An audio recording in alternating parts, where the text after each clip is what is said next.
Podcast powstaje w ramach akcji Posiłki Mocy. Ratujemy żywność przed zmarnowaniem i dostarczamy ją niemobilnym rodzinom osób z niepełnosprawnościami. Więcej o nas znajdziesz na stronie stowarzyszeniemudita.pl.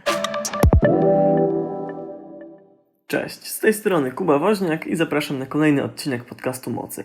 Przedstawiamy w nim historię niemobilnych rodzin osób z niepełnosprawnościami. W dzisiejszym odcinku posłuchacie historii pani Basi z Gdańska.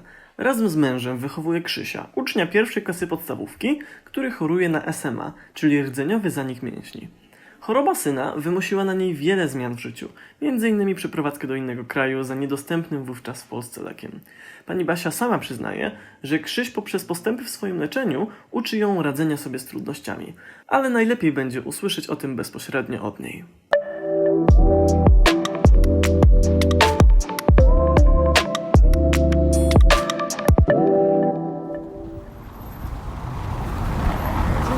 Dzień dobry. Tak, Okej, zgadza super. się. Dzień Cześć, dobry, miło Kuba. mi. No to chodź w takim razie. Super. Pierwszy raz w Gdańsku. Właśnie mogłem tutaj być, ale mogłem mieć 7 lat, więc dużo jakoś nie pamiętam. Ale cieszę się, że się z pogodą udało, bo... No jest pięknie, wiosennie, cieplutko.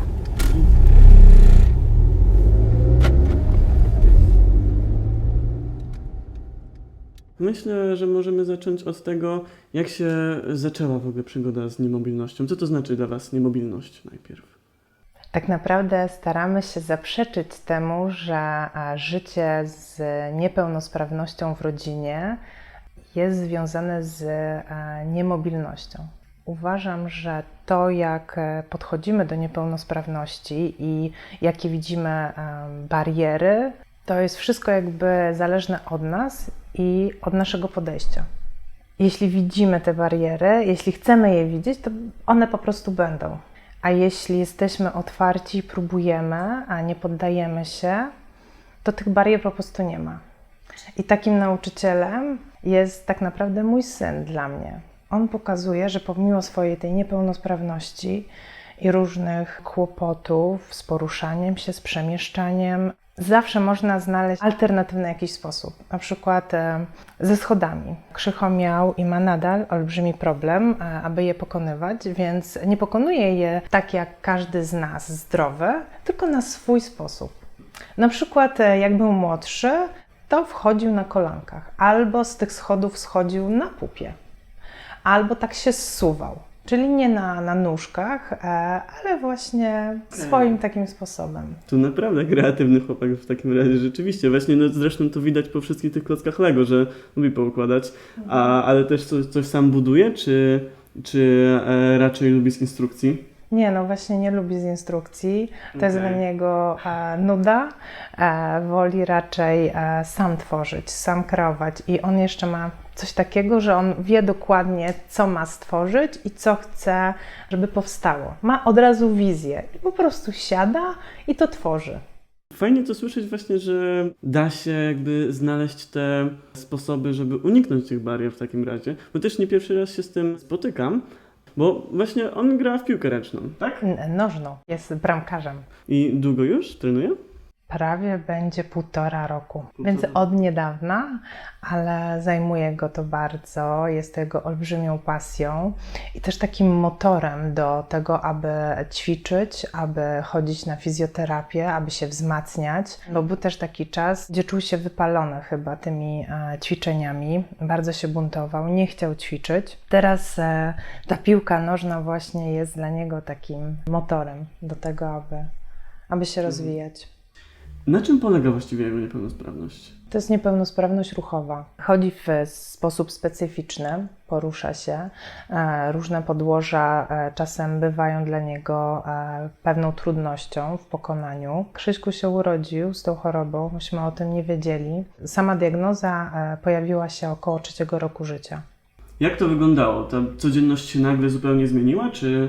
No nie spodziewaliśmy się, że będziemy się borykać z niepełnosprawnością i z takimi różnymi trudnościami, z jakimi teraz walczymy i się borykamy. Ale około 5 miesiąca zaobserwowałam, że ten jego rozwój jest troszeczkę inny, odmienny od takiego książkowego rozwoju. Szukaliśmy wsparcia, pomocy po różnych specjalistach, ale każdy nas uspokajał. Dajmy dziecku czas, każdy się rozwija w swoim tempie. Ale ja po prostu czułam, że jest coś nie w porządku. Że trzeba drążyć temat, aby mu pomóc i aby się dowiedzieć, dlaczego tak jest, dlaczego na przykład nie chce leżeć na brzuszku. Widać, że go to bardzo stresuje, denerwuje, że płacze. Byłam nawet na konsultacji u neurolog, która stwierdziła, że jest wszystko w porządku. To troszeczkę mnie uspokoiło. Później się skontaktowaliśmy z fizjoterapeutką i od 9 miesiąca właśnie był podjęty już rozpoczęliśmy tą fizjoterapię.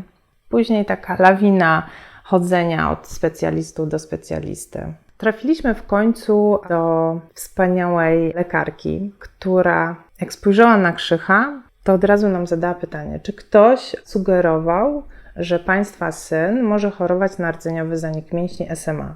Ja wtedy spotkałam się w ogóle z tą nazwą tej choroby pierwszy raz. To jeszcze był taki moment u nas w kraju, że nikt o tej chorobie tak naprawdę nie słyszał. Ja nie wiedziałam w ogóle, co to jest za choroba. Dopiero jak wróciłam z tego spotkania, zaczęłam szukać informacji, dowiadywać się. Zostaliśmy skierowani na oddział neurologiczny właśnie, aby zrobić diagnozę, przebadać go. No i później miesiące czekania tak naprawdę na wynik genetyczny. I sama diagnoza. Diagnoza padła w momencie, kiedy w naszym kraju nie było refundowanego leku, nie było w ogóle jeszcze na świecie refundowanego leku, dopiero były badania, więc lekarze nie dawali nam na razie żadnej nadziei i szansy na to, że będzie z Krzychem lepiej. Raczej miało być coraz gorzej. To jest tak podstępna choroba, która w przeciągu tygodnia, miesiąca potrafiła odebrać funkcję chodu dziecku. Krzyśko chodził, ale bardzo specyficznie. Z dużymi trudnościami się poruszał. Bardzo o to walczyliśmy, żeby zaczął w końcu chodzić. Zaczął około 2 roku życia. I widzieliśmy, że to jest walka o to, żeby tej funkcji po prostu nie stracił. No i dowiedzieliśmy się, że czy już niebawem będzie, czy jest już refundowany właśnie ten lek na SMA, nusinersen, Spinraza w Niemczech. No i tak naprawdę decyzja była łatwa. Trzeba to wszystko po prostu zostawić, rzucić i jechać, przeprowadzać się do Niemiec, aby ratować dziecko. To przez jaki czas mieszkaliście w Niemczech? Prawie 2 lata. I po jakim czasie od diagnozy to się stało? Diagnoza przyszła w kwietniu, dosłownie chwilę przed jego 3 urodzinami, a do Niemiec przeprowadziliśmy się w marcu, prawie po roku. To były trudne momenty. Jedynym warunkiem, aby Krzysiu był objęty tam refundowanym lekiem, było zamieszkanie w Niemczech, co się wiązało też z ubezpieczeniem niemieckim i z pracą. Mąż miał o tyle dobrą sytuację, że pracował w firmie właśnie niemieckiej tutaj, w Polsce, więc został przeniesiony. No i mogliśmy się przeprowadzić. W Polsce ten lek też zaczął być refundowany i chcąc być bliżej rodziny, znajomych, wróciliśmy. Choć bardzo też miło wspominamy ten czas emigracji medycznej, życia w Niemczech. Spotkaliśmy się tam z dużą życzliwością, z dużym takim wsparciem. Taka miła przygoda. No owszem, była ta bariera językowa, bo chodził do przedszkola niemieckiego. Czasem z jakimś takim niezrozumieniem też ze strony tych rówieśników się spotykał i go to bardzo irytowało, denerwowało. Czuł taką złość, że on próbuje właśnie się porozumieć, a oni go nie rozumieją. Ale ogólnie myślę, że też miło to wspomina. Jak wygląda w tym momencie jego stan, porównując właśnie do tego, jak zaczął brać ten refundowany lek? Nabywa naprawdę z każdym miesiącem bądź rokiem jakąś nową umiejętność. Na przykład zawsze bardzo pragnął skakać, tak jak inne dzieci, ale nie miał tyle siły, żeby to robić. Po prostu za każdym razem tak próbował, tak chociaż troszeczkę się oderwać od ziemi. Chociaż tak odrobineczkę. No i najpierw to były takie niezgrabne, ale radosne podskoki, takie lekko zauważalne, ale dla niego już bardzo znaczące i ważne i dla mnie również. Później tak lekko w miejscu zaczął podskakiwać, a teraz już jak mały kangurek czy żabka właśnie tak potrafi z jednego miejsca na drugie przeskoczyć. Widać też olbrzymią poprawę w poruszaniu się po schodach. Kiedyś to była naprawdę dla niego bariera i szukał właśnie tych alternatywnych metod, sposobów przemieszczania się po nich. A teraz już trzymając mnie za rękę, trzymając się poręczy, jest w stanie z nich zejść i wejść. To jest olbrzymi sukces.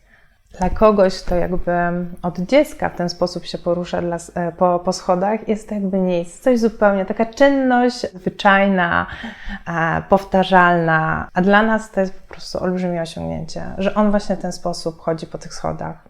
Tu sam maszeruje już i z 30 minut i nawet godzinę, oczywiście z przerwami. Musi sobie przysiąść, odpocząć, odsapnąć i może ruszyć dalej. Niby nic, a jednak tak wiele. To na pewno mu się poprawiły kompetencje w takim razie bramkarskie. Właśnie pod tym względem, jak to wygląda, to te pozostałe dzieci też mają problemy z poruszaniem się, czy... To jest drużyna marzeń, należą do niej dzieciaczki z różnymi niepełnosprawnościami, nie tylko z niepełnosprawnością ruchową, ale też i intelektualną i tworzą niesamowitą ekipę fantastycznych dzieci. Każde jest jakby na swój sposób cudowne. Też mają fantastycznych trenerów, którzy mają fajne takie zacięcie pedagogiczne, bardzo empatyczne podejście. Dają dzieciom szczęście. Tak jak ich rówieśnicy, tak samo i one mogą trenować tą piłkę i rozwijać tą swoją pasję. Mają mecze z innymi drużynami? W sensie, Oczywiście, czy to jest takie teraz właśnie się szykuje kolejny turniej. O. Do Gdańska zjadą inne drużyny z całego kraju i będą wspólnie trenować. I oni też wyjeżdżają? Zdarza się, że... Tak, byliśmy w zeszłym roku w Kielcach na takim wyjeździe, turnieju. Bardzo dużo było emocji, radości, a dzieciaki jakby wyjechały po tym turnieju pełne energii i takiej motywacji do kolejnych treningów i ćwiczeń. To jest ciągła walka o sprawność. Ta fizjoterapia musi być dobrana do jego możliwości i potrzeb, ale też ważny jest sam fizjoterapeuta. Mamy zarówno też terapię ręki, terapię integracji sensorycznej, basen, latem hipoterapię, jeździmy na turnusy rehabilitacyjne, staramy się przynajmniej 2 razy do roku, więc tej fizjoterapii, takich zajęć ogólnorozwojowych jest bardzo dużo. I sami też prowadzimy takie treningi z takiej dyscypliny race running. To jest taki rowerek dla osób właśnie z niepełnosprawnościami, 3-kołowy, bez pedałów, biegowy. Na tym rowerku też mogą poruszać się osoby, które jeżdżą na wózeczkach, ale muszą mieć na tyle jakby sprawną też chociaż jedną nóżkę, by móc się odbijać i biegać i cieszyć się tą wolnością właśnie z jazdy na takim rowerku. Zaczęło się od tego, że właśnie byliśmy na turnusie rehabilitacyjnym w Złotowie i tam pierwszy raz spotkaliśmy się z tą dyscypliną sportu. Strasznie nam się ona spodobała i mąż stwierdził, że tą ideę tej dyscypliny chciałby szerzyć też i u nas tutaj w Trójmieście. Założyliśmy wspólnie stowarzyszenie Race Running Trójmiasto. No i zaczęliśmy prowadzić te zajęcia i spotykamy się raz w tygodniu z osobami wspólnie na treningach. Chciałbym jeszcze poruszyć taki temat, jak to wygląda z rodziną, w sensie nie jest potrzebna taka pomoc rodziców na przykład? Pewnie, że jest taka pomoc potrzebna, ale mieszkamy sami. Mamy to wsparcie doraźne od czasu do czasu, gdy tego wsparcia bardzo potrzebujemy, a gdy ta pomoc naszych mam jest niezbędna i wiemy, że jeśli się do nich zgłosimy o tą pomoc, to zawsze ją dostaniemy. Ale staramy się samodzielnie sobie ze wszystkimi trudnościami takiego dnia codziennego radzić. Wcześniej jeszcze mówiłaś, że ze Stowarzyszenia Modlitwy, właśnie z tego co rozumiem, zrobiła się taka grupa, tak? I ona istnieje w tym momencie od roku. Okay. Zgadza się, spotykamy się na Zoomie i wspólnie się wspieramy, rozmawiamy, przyjaźnimy się. Jest nam też raźniej, bo Każda z nas, choć boryka się z inną niepełnosprawnością dziecka, to jednak mamy podobne problemy, podobne zmartwienia, a czasem rozterki, smutki i jesteśmy taką grupą, która się wspiera w tym wszystkim, w tych takich trudniejszych chwilach, które są i pewnie będą. Raz do roku odbywa się takie spotkanie rodzin, taki zjazd rodzin SMA. Jest to szalenie ważne, aby spotykać się wspólnie, aby się wspierać, bo rodzic, który też boryka jakby się z chorobą taką samą dziecka, jakby najlepiej Ciebie zrozumie, bo macie te same jakby problemy, kłopoty, więc tak, są zarówno tam różne spotkania, wykłady, warsztaty dla rodzin, ale też czas taki, aby wspólnie siąść przy kawie, aby porozmawiać, aby się po prostu podzielić tą swoją historią, znaleźć, nawiązać nowe znajomości, przyjaźnie, ale też, żeby nasze dzieci się poznały i mam nadzieję, że w przyszłości też, żeby dla siebie były taką grupą wsparcia. Jak to wygląda z Krzyśkiem, jeżeli chodzi o przyszłość? Czy da się to na tyle ujarzmić tą chorobę, żeby mógł samodzielnie żyć, czy... Tak. To leczenie, którym jest objęty Krzysiu, daje szansę na samodzielność w przyszłości, na to, że będzie mógł funkcjonować jako samodzielny, młody człowiek. Ale jaka będzie ta przyszłość? Tak naprawdę nikt nie wie. Nie wiadomo, jak ten lek, który przyjmuje, dalej będzie na niego wpływał. Teraz jest super. Teraz widzimy olbrzymią poprawę. Widzimy, że lek działa, co nas bardzo cieszy. Nie wiem po prostu, jak ta przyszłość będzie, ale staram się na nią patrzeć pozytywnie, z nadzieją, a Krzysiu na pewno zawsze to nasze wsparcie będzie miał. Mieć jeszcze tylko, chciałem spytać, jak kończąc, czy masz jakąś jeszcze konkretną myśl, którą chciałabyś przekazać do osób, które to słuchają, czy to właśnie do osób, które też są właśnie w rodzinach z niemobilnością, czy po prostu zwykłych słuchaczy? Myślę, że bardzo ważne jest, aby nasze społeczeństwo z większą tolerancją na takie osoby z niepełnosprawnościami patrzyło. Bardzo by mi na tym zależało, aby moje dziecko wzrastało właśnie w otoczeniu, które je w pełni akceptuje, rozumie i gdzie ta jego odmienność nie będzie dziwactwem, a będzie po prostu tylko inną taką różnorodnością. Kolejny odcinek podcastu Mocy za nami. Dzięki wielkie za obecność. Bardzo nam zależy na zwiększeniu świadomości społecznej na temat rodzin niemobilnych, dlatego jeżeli chcesz być częścią tego, zachęcam do pokazania tej rozmowy innym. Zapraszam też do śledzenia Stowarzyszenia Mundita na mediach społecznościowych, gdzie publikowane są treści na temat opieki nad osobami z niepełnosprawnościami, ale nie tylko. Na koniec dodam, że ta innowacja testowana jest w ramach projektu Innowacje na ludzką miarę. Rozwój mikroinnowacji w temacie włączenia społecznego. Realizowanego w ramach programu operacyjnego Wiedza, Edukacja, Rozwój, współfinansowanego z Europejskiego Funduszu Społecznego. Dzięki za przesłuchanie i do następnego. Na razie.